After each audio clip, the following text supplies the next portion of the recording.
Dans l'épisode d'aujourd'hui, nous allons traiter d'une forme qui apparaît souvent dans les commentaires. Il s'agit de la ballerine. Comment s'y prendre? Est-ce difficile ou facile à faire?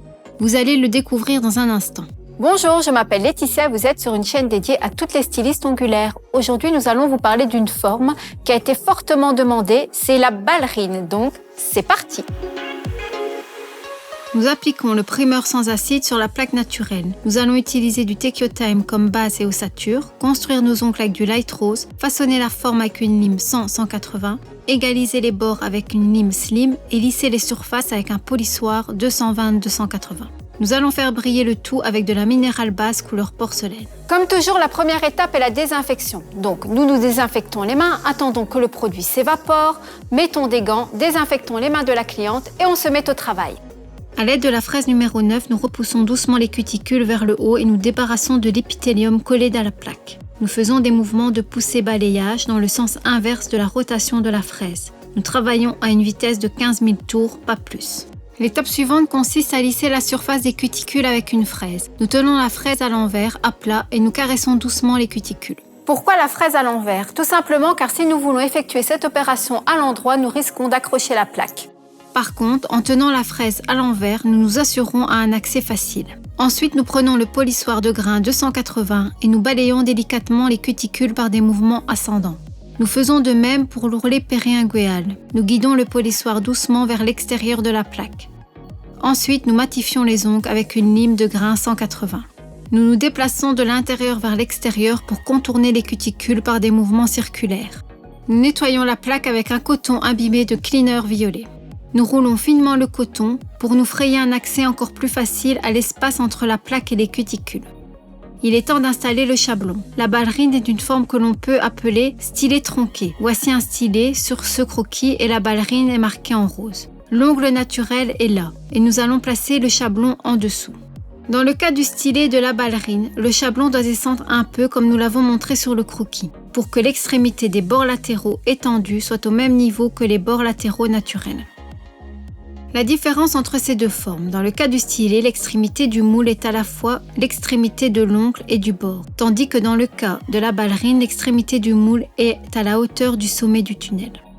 Les bords latéraux seront un peu plus bas, mais ils sortiront toujours directement du bord de l'ongle naturel. Notre mannequin a une plaque longue et étroite. Nous voulons construire une ballerine jusqu'au numéro 3. Nous resserrons le chablon jusqu'au niveau 5. Quand nous plaçons le chablon, nous veillons à ce qu'il adhère parfaitement au bord libre.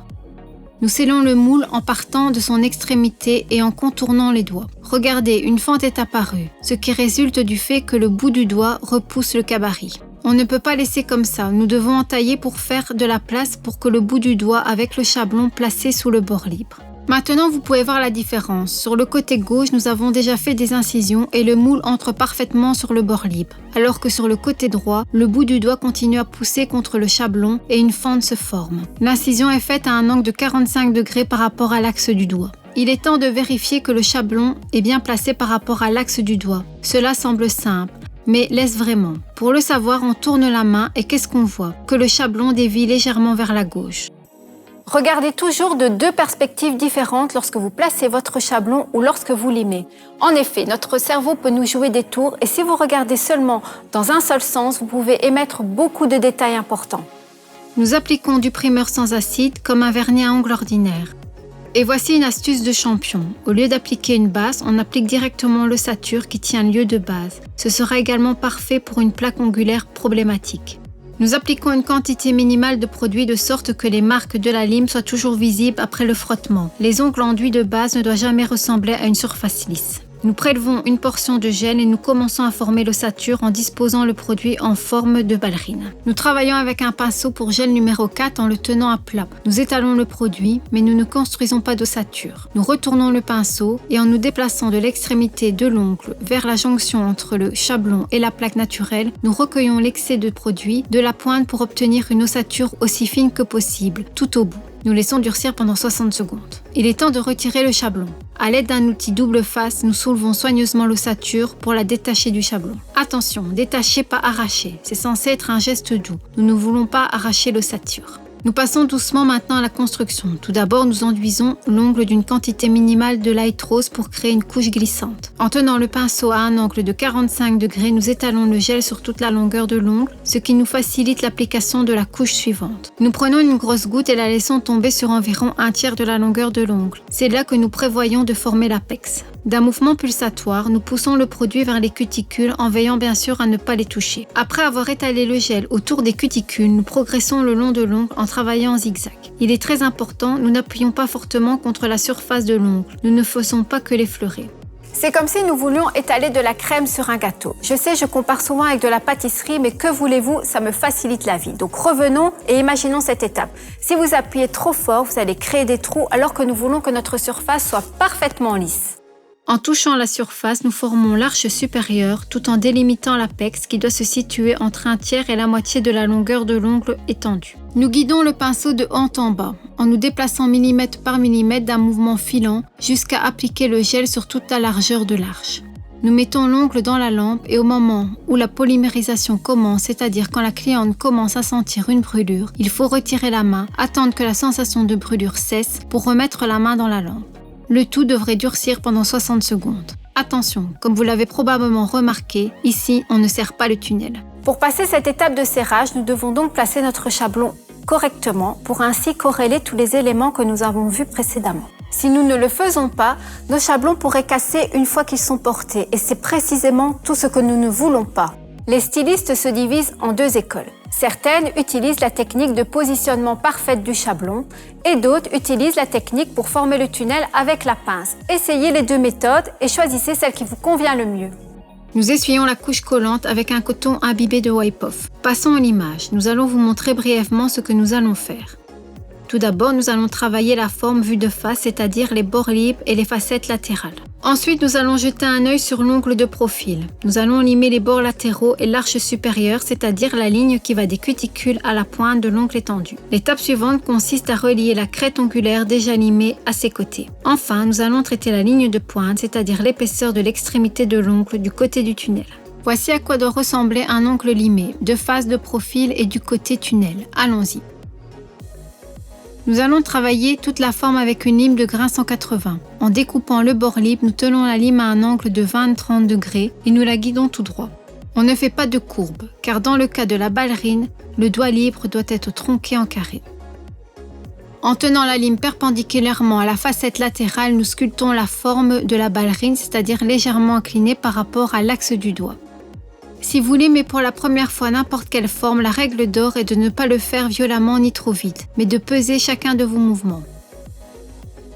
Venons-en maintenant aux bords latéraux. Notre tâche consiste à limer les bords de manière à ce qu'ils aillent en ligne droite du bord de l'ongle naturel jusqu'à l'extrémité du bord libre. Pour ce faire, nous allons prendre une lime slim, qui pourra s'insérer entre l'ongle et le bout du doigt. Bien sûr, vous pouvez travailler avec une lime ordinaire, mais c'est un peu moins confortable. Or, la lime slim est non seulement plus fine, mais aussi plus rigide, et elle ne rebondit pas lors du limage, ce qui permet de former encore plus facilement des lignes latérales droites. Nous arrivons à l'arche supérieure. Tout d'abord, nous chanfreinons le produit au niveau des cuticules en tenant la lime à un angle de 45 degrés. Regardez, nous guidons la lime doucement par des mouvements circulaires, grâce à quoi elle lisse la surface tout en façonnant la forme. Nous passons à la jonction entre la crête et les facettes latérales. Il est facile de voir les éléments déjà limés car ils sont ternes. Par contre, les endroits qui brillent nécessitent d'être travaillés encore. Attention, nous ne limons pas les éléments déjà traités, à condition bien sûr que ceux-ci soient bien limés. Je sais, je me répète, mais bon.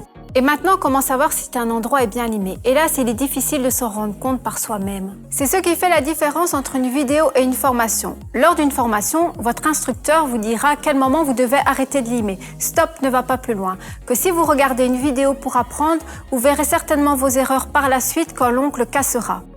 Du point de vue du tunnel, nous pouvons voir combien de matière nous voulons enlever. Nous devons créer une arche supérieure uniforme et soignée, appelée convexe, dans la nomenclature des ongles. Au total, ce sera une dizaine de coups de lime maximum. La dernière étape est la ligne de pointe. Nous plaçons la lime contre la face latérale et nous faisons des mouvements de haut en bas en enroulant la lime vers le milieu de l'ongle. Nous utilisons un polissoir de grain 220 pour éliminer les rayures de l'image et lisser la surface. Nous faisons les mêmes mouvements que lorsque nous relayons la crête aux facettes latérales. Nous pouvons également masser toute la surface jusqu'à ce que toutes les rayures disparaissent. Regardons notre ongle, il a une belle forme, mais on remarque quelque chose. Ces points sont laissés par des bulles dans le gel. Comme vous pouvez le voir, nous ne les avons pas remarqués lors de la construction. Si nous appliquons directement la couleur sur ces bulles, celles-ci ne vont pas se voir et ça ne va pas jouer sur la durabilité de notre pose. Donc nous n'avons pas à nous en préoccuper. Par contre, si notre cliente veut garder un aspect naturel avec le light rose, alors il est fortement recommandé de les éliminer. Nous avons un moyen pour ça. À l'aide d'un primeur sans acide, nous masquons les pointes, ce qui les fait disparaître comme par magie après l'application du top coat. Souvenez-vous, de cette façon, nous ne pouvons masquer que des petites bulles. Avant d'appliquer le brillant, nous repoussons les cuticules avec un sabot. Pour souligner l'effet naturel look, nous allons appliquer une couche de base minérale qui est la base, la couleur et la couche de finition en une seule. Nous avons choisi la couleur porcelaine. Nous utilisons le pinceau 007 pour limer la surface en nous déplaçant de la ligne de pointe jusqu'aux cuticules. C'est ainsi que nous créons la ligne de lumière. Nous mettons notre main dans la lampe pour 60 secondes. Après avoir retiré la main de la lampe, nous attendons encore 60 secondes et que le top refroidisse et à l'aide d'un coton imbibé de nettoyant Super Shine, nous enlevons soigneusement la couche de dispersion. C'est terminé. Voici à quoi ressemble notre ballerine. C'est déjà la fin de cet épisode. Nous vous avons enfin montré la ballerine tant demandée. N'hésitez pas à laisser en commentaire quelle forme vous aimeriez voir par la suite. N'oubliez pas que nous sommes là tous les mardis à 17h. Merci d'avoir regardé cette vidéo. À très bientôt. Salut!